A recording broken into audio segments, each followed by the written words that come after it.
Hi, this is Lorenz Kohler and I'm speaking on Soccer Laduma TV. We're here at the Cairo International Stadium where Nigeria and South Africa will play for the quarterfinals of the African Cup of Nations. So today has been a whirlwind day, so the press conferences started early this morning at 11:30. Both Stuart Baxter and Gernot Rohr had the half an hour with the press.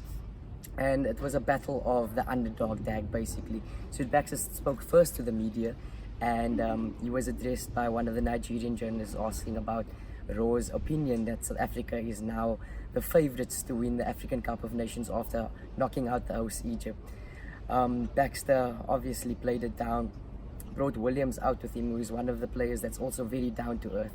So right now Baxter has been saying that one win can't make Bafana cocky about the AFCON, and they need to be realistic.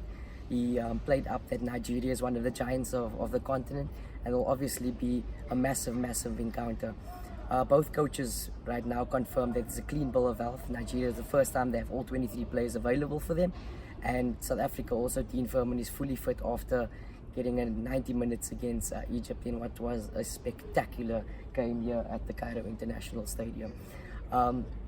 Basically, clean full bill of health.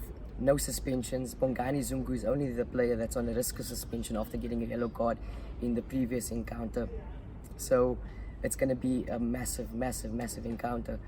Odion Igala was with Gernot Rohr in the press conferences, and he spoke about his desire to win the Golden Boot. But not only that, but he played it down as well, saying that obviously the team effort and winning Bafana is more important than getting the goals that could secure him that Golden Boot. So Baxter, we asked him in the press conference about obviously Thembi Nkosika's man of the match performance, which came as a direct result of Themba Zwane being suspended for the encounter. Whether that causes another selection headache for him. He said South Africa in this current state don't have one superstar that commands a starting place in the lineup. So with that being said, whether it's Themba Zwane or Thembi Nkosika coming back into the lineup against Nigeria, he doesn't know yet.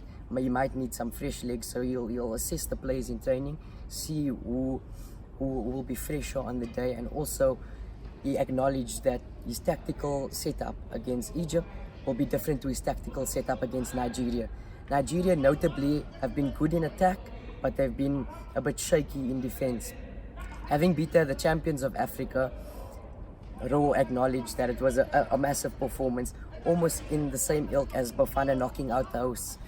But yeah, Baxter was mum about who he will start, and at the moment it looks like everybody else will retain their place. It's just the Zwane and Lorch dilemma right now. The back four has been consistent. Ronwin should get another start, and Motiba and Tau is a definite starter. By the look of things. On Nigeria front, there should be a few changes because, like I said, at the back and in midfield they were a bit shaky. There was losses of concentration, and both Rohr and Baxter have given the signal that they're going to show each other massive respect. So it's going to be a very tactical encounter. You can expect both sides to be a bit closed off in the beginning. And yeah, we should be expecting a thrilling encounter at 9 o'clock tomorrow evening at this wonderful venue.